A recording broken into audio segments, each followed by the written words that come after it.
The airways divide more than the 20 times from the trachea to the alveolar sections. The trachea give rise to the two main bronchi, right and the left, which are extrapulmonary and which penetrate the pulmonary helium to give rise to the lobar bronchi, three right and the two left.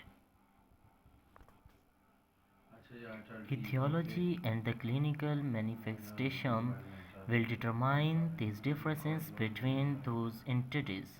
Both emphysema, which is the pathological concept defined as an enlargement of the distal airspace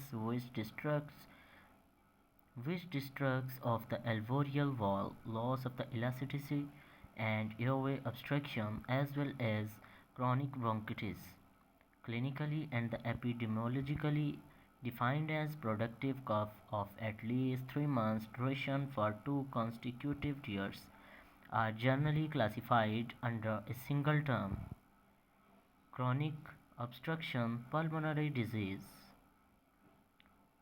Those two entities are part of the spectrum of cough but do not define the disease as such, and it is wrong to include them in its definition.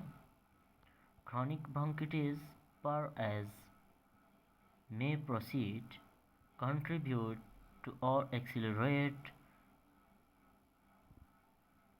development of airflow limitation and possibly much hypersecretion. However, patients have with the clinical picture of chronic bronchitis have no airway obstruction. According to the Global Initiative for Chronic Obstructive Lung Disease, cough is defined as the preventable and the treatable disease characterized by chronic and progressive airflow limitation that is not fully reversible. Classification of cough. Global Investment for Chronic Observations for the Lung Disease.